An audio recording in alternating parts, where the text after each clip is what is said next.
I hurt for you, man. That's just cruel and unusual punishment. That's awful. It's rude. Yeah. Yeah. All righty. Well, let's get started. Good morning, everybody. Are you feeling cool today? Isn't that great? I'm excited about having that air conditioning going again. It was pretty hot last week. All right.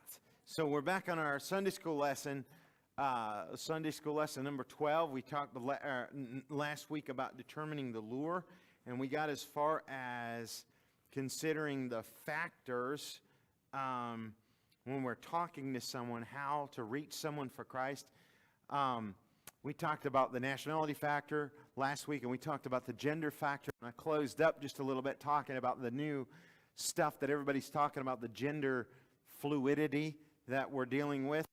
And I want you to understand that that this is something we're having to deal with, that you don't have to accept someone's gender choices.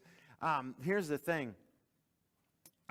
One of the things they're trying to get us to do right now is to address everybody in their own certain pronouns. Look, you don't have to do that to win them to Christ. If someone says, well, I want to be called they. Well, the only one I'm going to call they is one who's full of demons, because then we're talking about they. And some of those LGBTQ people, I think, probably are full of demons. I'm just telling you. And like Legion, for we are many, remember that in the Bible? So, no, you're not going to drag me into that. I will not call Bruce Jenner Caitlyn. He isn't a woman. It just isn't a thing. And if we go along with all that garbage, then we're contributing to the societal erosion ourselves. That doesn't mean we have to be obnoxious about it, right? So, I've talked to police officers in town who's, they're supposed to follow the government regulations and stuff, and some of these guys, they refuse. We're not going to use your selected pronoun. You're either a he or a she. But having said all that, understand that you are dealing with a large section of the population, and it's getting larger because of the activism. Understand that you're dealing with it, and when you're dealing with young people, remember they are confused.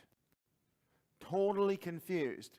And can I say once again, I mentioned this last week, once again, a 12-year-old does not even have an engaged prefrontal cortex. There is no way that they can understand the difference between gay and not gay at 12. It's not even scientific. Follow this science. It's not even scientifically possible for them to grasp the concept. So when you got a 12-year-old saying they're gay, that they're confused. So when you're working with it, just understand that. They're confused. They don't know what's right, what's wrong. 14-year-old. They're 16, 17 before they start really even getting the idea. At the moment when so how does an 8-year-old, why is an 8-year-old talking about, I think I'm a boy talking about, I think I'm a girl, or an 8-year-old girl think I'm maybe a boy, or I'm a lesbian, or whatever. Why? Well, because they're hearing it, and it's a fad, and wow, I get noticed and recognized, and they need to understand that they're loved and recognized no matter if they're a boy or a girl. It's fine. You know what I'm saying? You got to work with them on this. Help them reaffirm that they are valued as they are. You value them as they are, not as what they pretend to be. Don't value them for what they pretend to be. Value them for what they really are. Does that make sense? Because that's the whole thing with this LGBTQ thing. It's all pretend. It's all pretend. Right? It is. It's imaginations, evil imaginations. So, but when you're talking to them, understand that. And, maybe you got a full-grown adult. We've had conversations with many of them that are full grown and they're confused about their gender or whatever because of activism or because of a life full of lust. Understand where they're coming from. No one is born that way. It is a pathway they follow. Romans chapter 1 says that it starts when they don't like to retain God in their knowledge. And then God turns them over to a reprobate mind. And that's where homosexuality comes from. It is a messed up brain.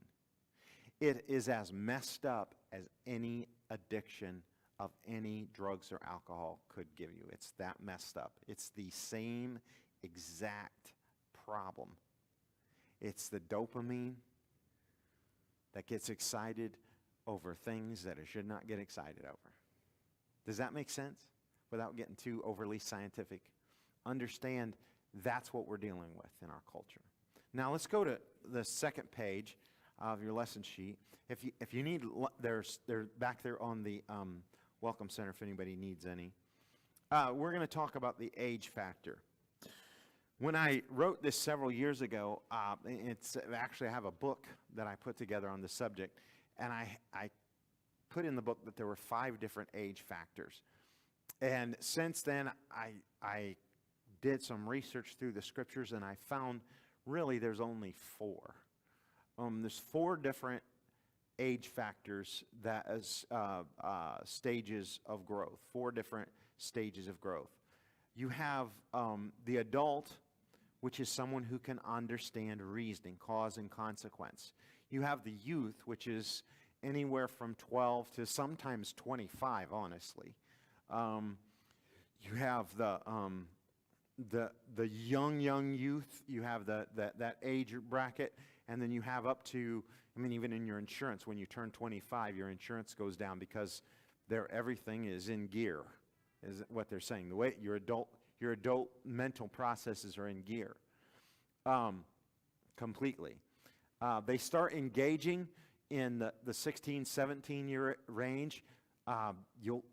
More will kick in at 18, more kick in at 21, and more than the fully adult kicks in at 25. That's the general rule.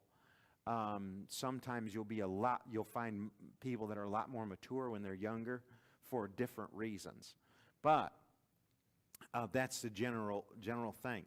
When you're talking to these different age brackets, when you're trying to reach the different age brackets, you deal with an infant or a child completely different than you would with a youth or with an adult. Completely different.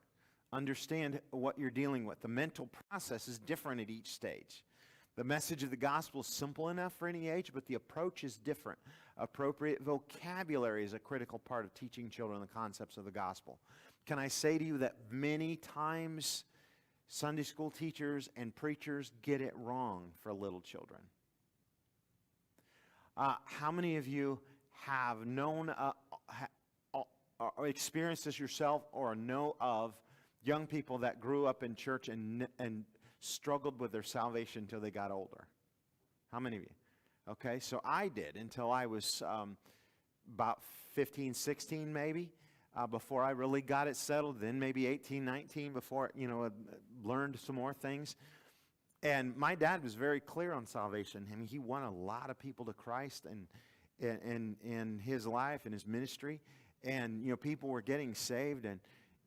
But as a young person, listening to everything that was coming from the pulpit and listening to everything that was coming through the Sunday school teachers' mouths, I was so confused. By the time I got to be, middle teenagers, that I got saved 100 different times. I'm really saved. You know what I mean? But because I didn't really understand it. And I thought back on that over the years, and I thought, okay, so why? And, my daughter, Katie, she accepted Christ when she was 4 years old. And she, to my knowledge, has never had a doubt her whole life. And the reason is, and Ryan accepted Christ at a young age, and he struggled with doubt. And some of it has to do with who they are the way they process things, and some of it has to do with presentation, how we presented it. You know, we beat Ryan into heaven. And maybe that was what was confusing. No, I don't know. But honestly, there's so many, when you're dealing with children, realize they hear things through their ears that are different than maybe what you were saying. Right? And flannel graph pictures, be careful with flannel graph pictures or videos or even the PowerPoints and those kinds of things. Be careful with what you're presenting. What you think is not a problem, you get it, they don't. That cloud, really, they think that's what heaven is, because that's the picture you put up. Right? So you know that heaven's not a cloud. You know that heaven's not gold gates sitting on top of a cloud. Or maybe you don't. But that's the picture you put up. And so a kid's going to grow up thinking that's what heaven is. And it's like, that big gate on the cloud, that didn't look like anything fun. Lately, I've had several funerals, and I've talked to several people at these funerals about their misconceptions of heaven. And I had this last week at Carl Ferguson's funeral, someone come up to me afterwards and said, I did not know there were animals in heaven. Well, I don't know that your animals are there, and I'm quite certain I've had a few cats that didn't make it. But the truth is, the Bible does have horses there, right? And it does mention beasts. Whatever those beasts are, whatever those horses, you can say, well, those horses are angels. Yeah, whatever. But it says they're white horses. So we know there's at least white horses in heaven, right? I don't know if there's fish there or not. The Bible doesn't say anything about fish in heaven. It does have a river. I know there's fruit there. I know that God created everything to be enjoyed. He made the animals. He didn't intend to just burn them all. So, is your dog going to make it to heaven? I don't know that, but I do know there are animals there. And I don't know how an animal would get to heaven. I don't even know. I don't have an answer for that. But if you think about it, that stuff's all in the Bible, and that's important to a kid. When my cat died, did my cat get to heaven? Well, I don't know, but I know their animals are there. So don't fret about it. Somehow we've got to calm their soul. Don't lie to them. Don't ever lie to a child. One of the things I'm going to say this here, I'm really death on teaching kids about Santa Claus. The reason I am is because I've seen this over the years. I've seen people who taught their kids Santa Claus, and about the time they realize there's no Santa Claus, they also start questioning whether there's really a God. Because the same people telling you about Santa Claus are telling you there's a God. Hello? Can I say to you, be careful about Disney stories. You think it's harmless. But there are certain things that your children should not be exposed to at young age because they think it's real. There's things I let my kids watch when they were in their teens that I did not let them watch when they were little. Because when they were little, it was too real. Does that make sense? Be careful. Just think about it. I'm not telling you exit all. I'm saying think about what you expose your children to. Their thinking process is very, very fragile. Okay, enough of that. Appropriate vocabulary. That's important. Okay, let's talk about the culture factor. The culture factor. Generational cultures. I once conducted a little experiment on the differences of the way different generations think. I asked a question of two different generations. The question was simply this: should one eat everything on his plate even if he is full? So, how many of you were raised in a home where whatever was put on your plate, you had to eat it all? Huh? How many of you were raised in a home where you got to pick what you ate? Nobody? Okay. So, I don't know how you've raised your kids, but honestly, I found it interesting that you had two different perspectives.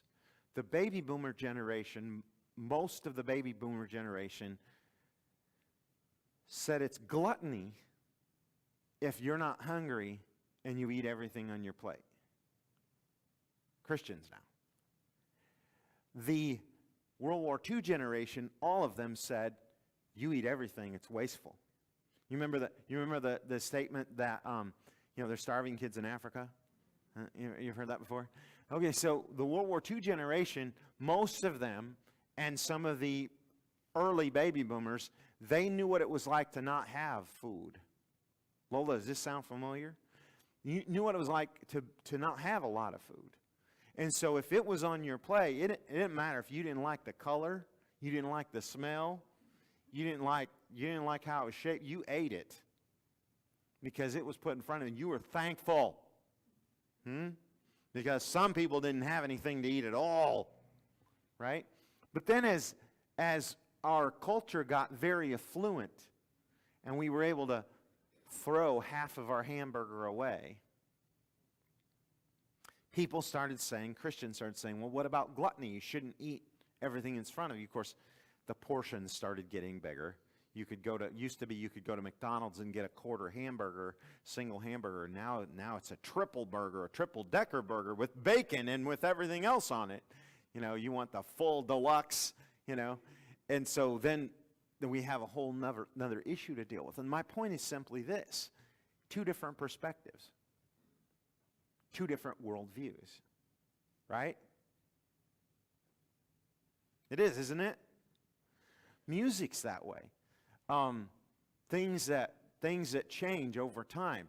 Right now, when we sing some of the old favorites, a great old gospel hymn, "How Great Thou Art," that was written about the time my dad started preaching. It was a brand new contemporary song. "How Great Thou Art" is an old favorite. To my dad, it was a contemporary song. It was a good one, but it was contemporary. I remember hearing a preacher say anything written after 1960 is contemporary. Oh. So when I was a youth pastor, the song, "It only takes a spark to get a fire glowing," that's a campfire guitar song. "Then all those around will warm up to its glowing." Remember it? Okay, that's an old song. Kids look at you like, huh? Okay, so culture has changed so much. So, well, bless God, I haven't changed. Yes, we know. But the truth is that when you're trying to reach a new generation, you have to understand that what they allow in their lives is based upon what their culture has allowed. And if you try to carry over something from a previous generation and insist on it, if it's not in the Bible, they don't get you at all. They don't get it at all.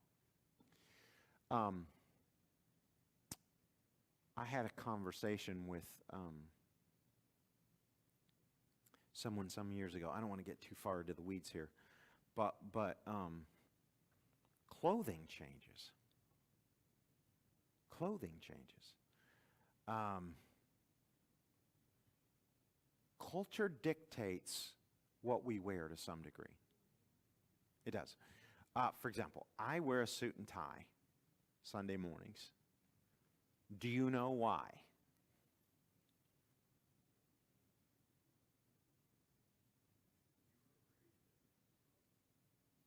So I was raised that way. Okay, respect. You say respect. Well, what about if somebody that doesn't have? Does that mean Steve over here, the Steves, Steve and Steve?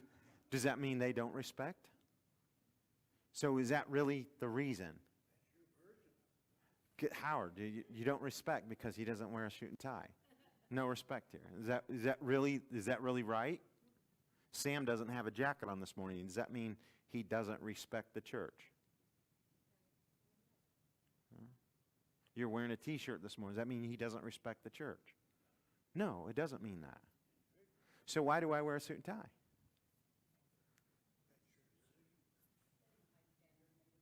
Setting a high standard. How is this? It's a good these are good answers. I want you to think here. Why is this a high standard, and where did that standard come from?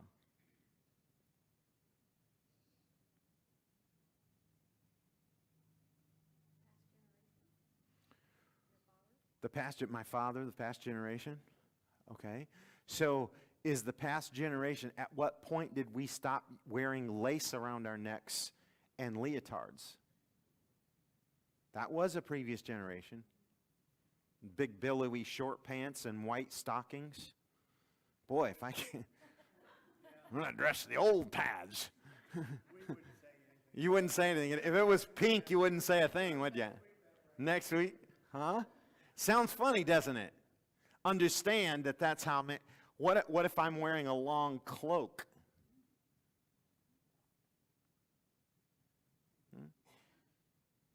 So are you thinking here? Tell me. I've asked a question. The question I'm asking is an honest question. Why do I wear a tie? Every man in here wonders that question. Why do we have to wear these things? Some people like them. I mean, they're bringing a little color, whatever.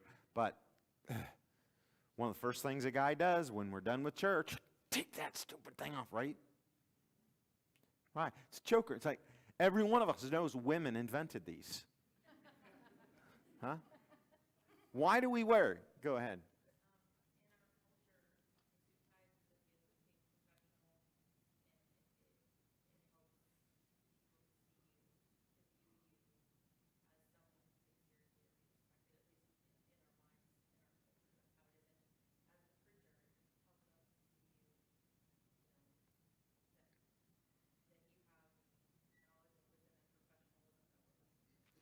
Okay, so our culture, is she answering correctly?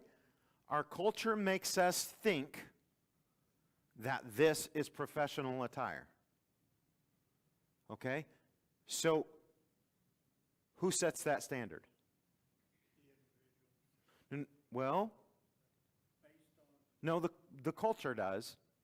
But generally speaking, okay, so if I was going to Washington, D.C., and I was going to walk into Congress, how would I go dressed?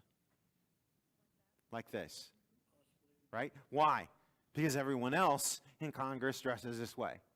Does that mean they're Christians and they're showing up for their Sunday best?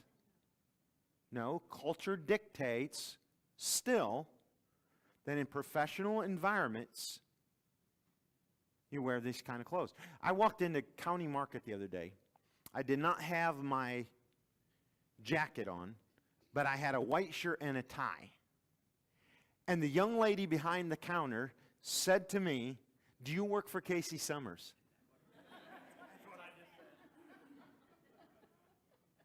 Used to be, if you saw a man in a white shirt and tie, you'd think he was a pastor. But in this town, you must work for Casey Summers. Huh? You see, the professional, that's her mindset, is you must be a professional salesman. You must be a Casey Summers salesman because you are dressed that way. You see? So culture has dictated how I don't know when it's going to change or how it's going to change, but it's only been with us a few hundred years. Maybe less than 100 years, this kind of clothing. If you'll go back to the early days of America, men didn't dress this way. It's only been around with about 100 some years this way, these kind of clothes. I remember in the 70s when you had to wear those ties that were fat. Anybody remember that? Big old knot.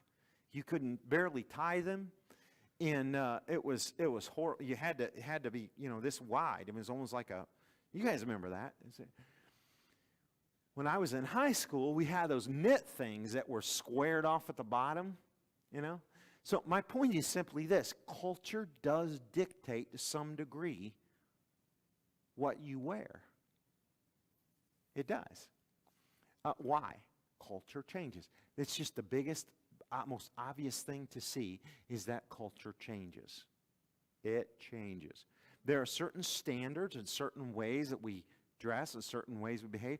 If you'd go back to the time when Jesus walked on the earth, you would find that most men in that time had short hair. How do I know that? Couple of things. One is if we go back and look at all the Roman art, Roman hairstyles were the norm of that day. That was the cultural norm, Roman hairstyles. And John the Baptist was a spectacle because he didn't cut his hair. It's typical for people to look at him and say, that's weird. A Nazirite in the Jewish culture, men always had short hair. Jesus said it's shame for a man to have long hair. I mean, Paul said that in 1 Corinthians 11. But the Lord spoke through him, I believe. It's a shame for a man to have long hair. Did Jesus have long hair? No, he wasn't a Nazirite. And when he was in the crowd of people, he disappeared through the crowd. They couldn't figure out who he was because he looked like just everyone else. So he did not stand out like John the Baptist did. And there are some early church pictures that have pictures of Jesus, and there's one in the catacombs in Rome. Someone that might have known somebody who knew Jesus painted it on the wall, and it has him with blonde hair. Can you believe that? Which that is probably not true either, because he probably had black hair and brown skin. But we don't know what Jesus looked like, because the Bible says not to have images or idols or anything that represents Jesus. God says make no graven image or any likeness of God in heaven or God. So that's why I'm against pictures of Jesus or images of Jesus or even a crucifix with a body hanging on it, because the Bible says one of the first two commandments, don't do that. Really clear. So we shouldn't have that. But so the pictures are never, we don't have the pictures.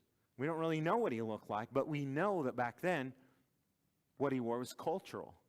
What about his clothes?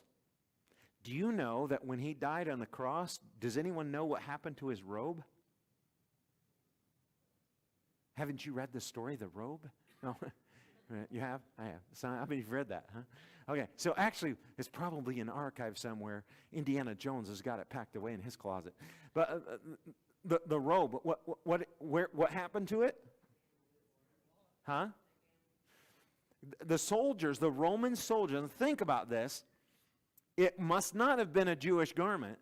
The Bible said it was quality, woven as one piece. It was quality. No, the robe that he actually had, that was his, before they took it off of him, before they beat him, and they put another robe, a purple robe on him, or crimson robe.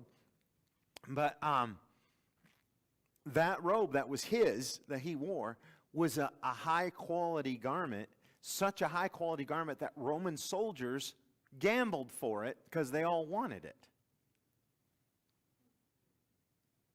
So you think, it must have been something that a Roman soldier would even wear. You think about that. So cultures change. Cultures change. I mean, ladies, you could tell us guys better than, I don't know why guys are always talking about clothes, because we don't know a thing about it. Preachers always preaching on what you should wear, and I'm like, I don't even know what I should wear.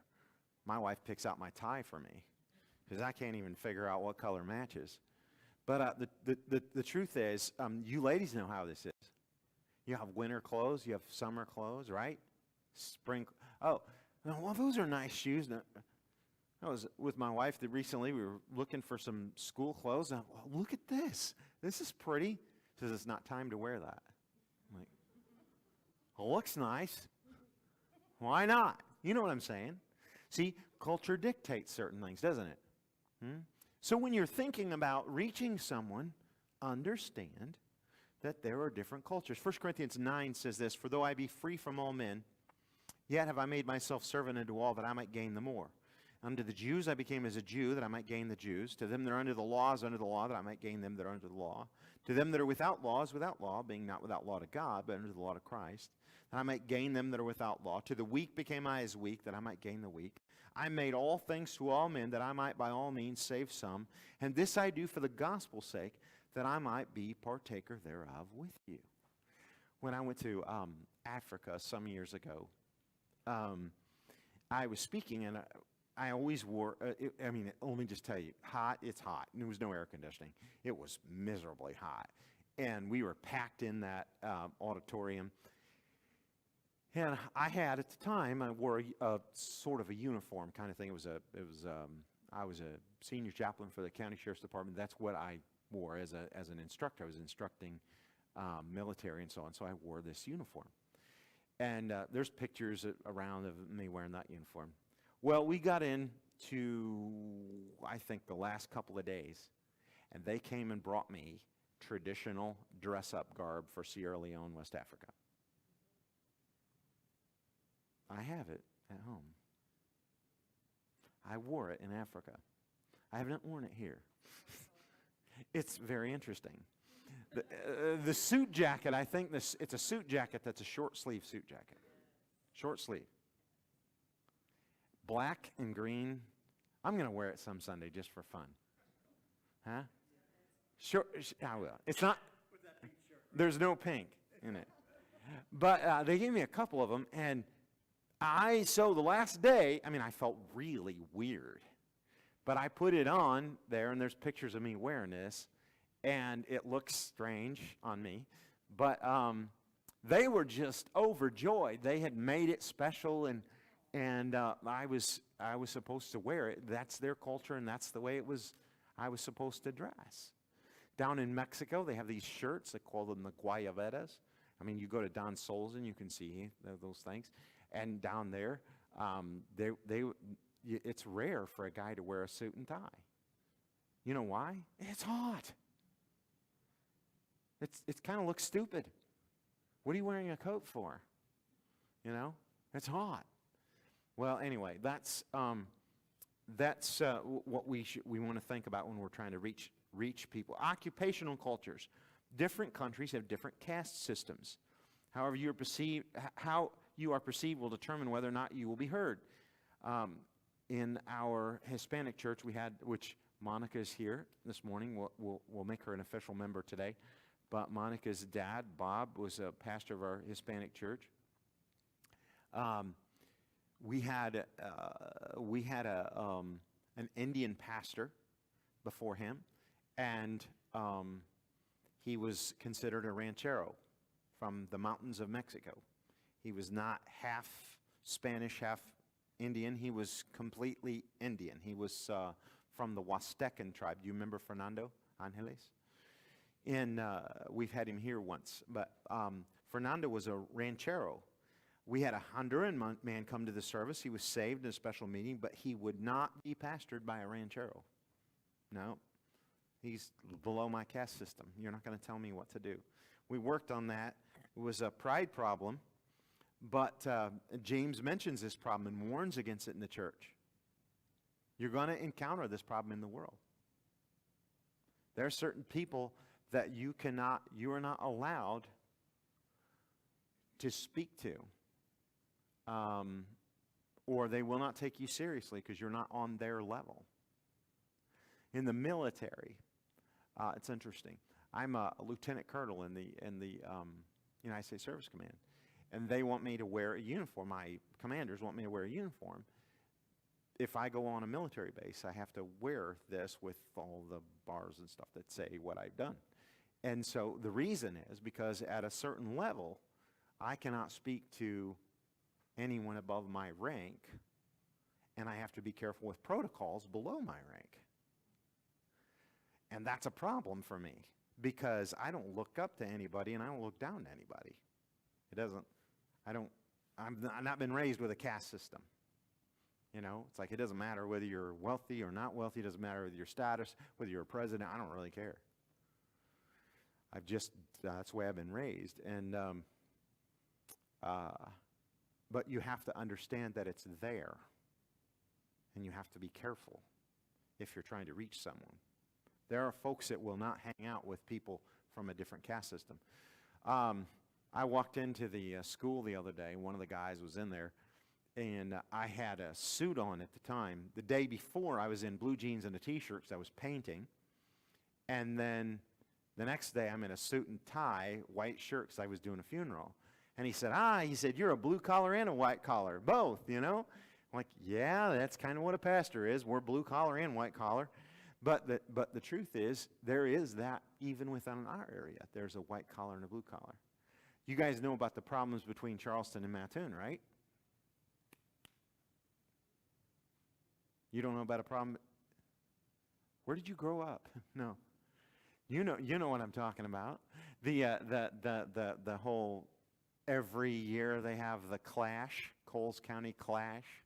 And you know how there's this animosity?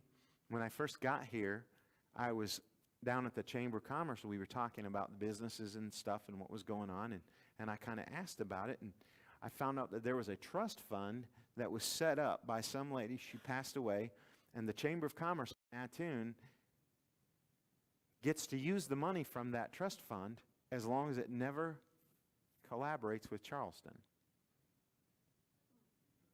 It's like $25,000 a year. If they do something with Charleston, they can't use that money. So they had to start a whole another organization called Coles Together so that Mattoon could be its own, Charleston could be its own. And then recently, last year, the chambers got together and we were trying to figure out businesses like Tom's business. He has a business in, Debbie's husband Tom has a business in Charleston and a business in Mattoon. And so he's got to pay 2 dues to be in 2 different chambers. He said, you know, it would be really nice. A lot of business people say, it would be really nice if we had one chamber for Charleston and Mattoon together. And so they put it to vote, and Mattoon's like, no way. I guess the problem comes back from the 1900s when somebody stole the university from Mattoon and put it in Charleston. It was supposed to be in Mattoon. That's where the whole bitterness started. And Mattoon had lobbied, what I've read in the old books, they had lobbied for that university to come here and did all the work. And at the last minute, somebody connected to somebody high up that lived in Charleston, swept in and moved it from Mattoon to Charleston. So Mattoon had done the work, and Charleston ended up with the university in the 1900s, or in 1901 or something like that. I think the first student class body was, I think they had 10 students or something, but it was still a big deal. And there has been a since then. It's kind of interesting. Now the next generation, most of them don't really know what it's about, but there's still some bitterness there. And hey, it's interesting, isn't it? Sometimes it's and that's considered over there. Charleston is considered to be liberal because of the university, and Mattoon is considered to be more blue collar. If you realize that, a lot of Democrats over there, a lot of Trump Republicans over here. I don't know if you've noticed that. That's so. I mean, not completely. I don't know. Brad lives over there. He's not. You're not a Democrat, are you? I knew that.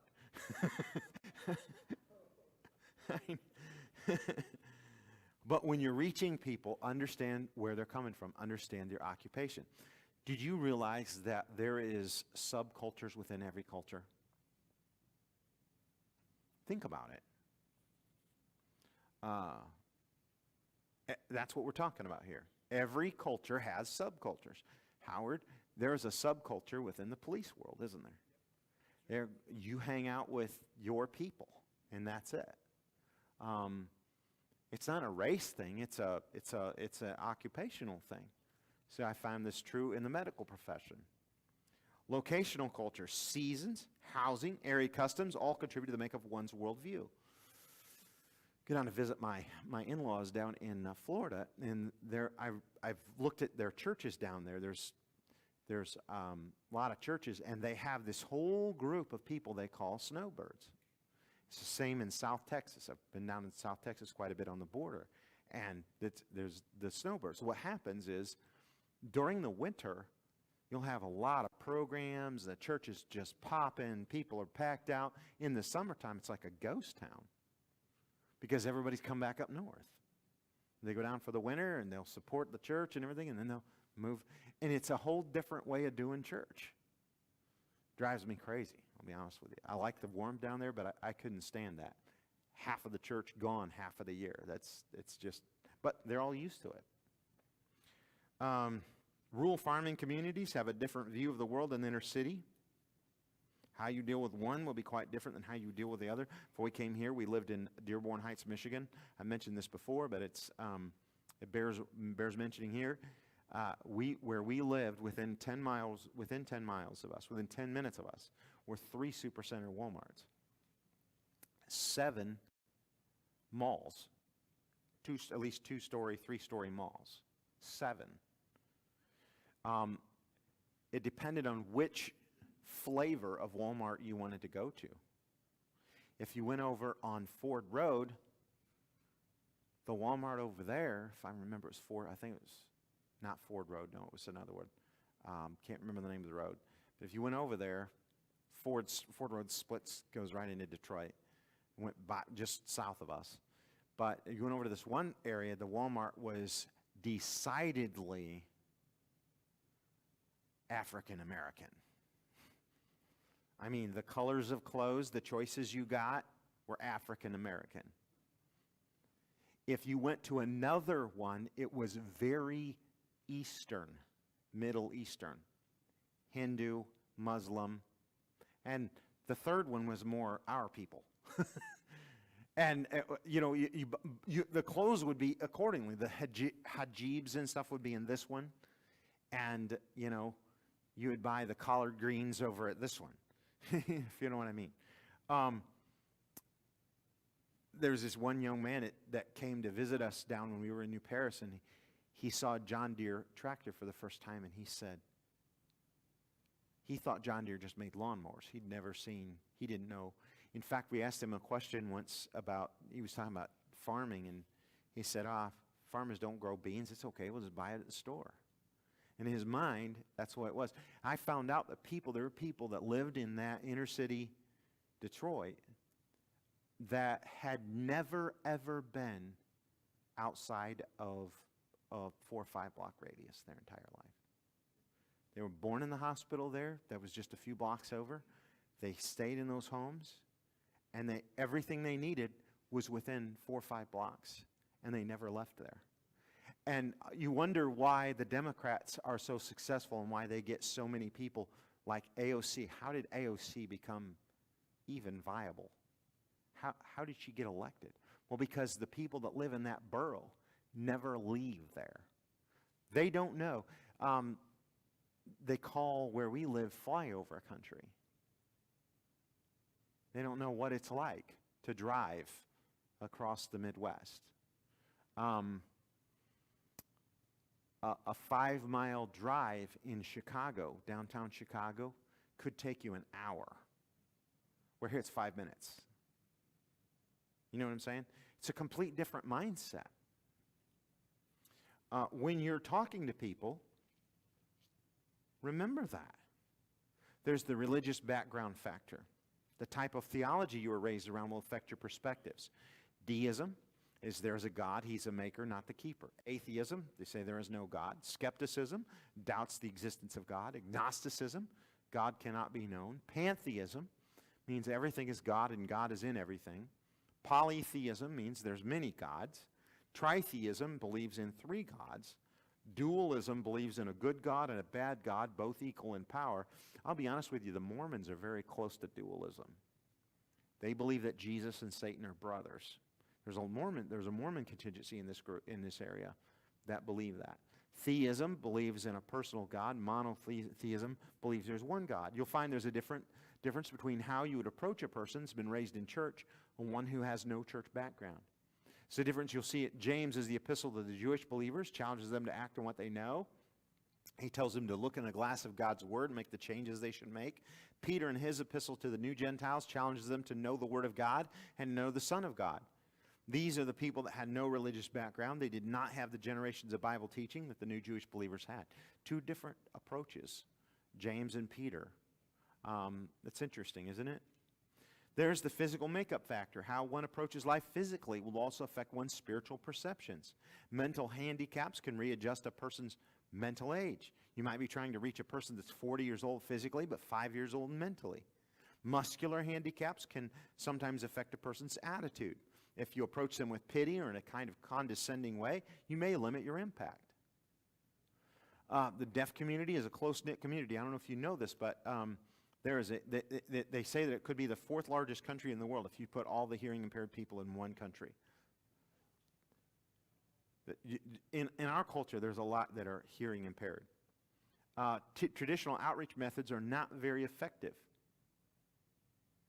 How do you knock on the door of a deaf person? How do they even know you're knocking?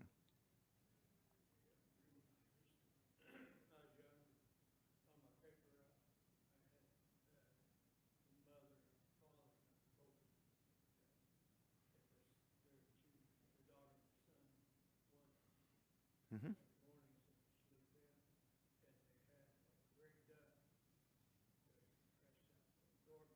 Mm-hmm. Right. My wife has 80% hearing loss. She has hearing aids, and a lot of times, when the mask mandate came out, she couldn't understand. She said she felt very alone because she reads lips more than anything.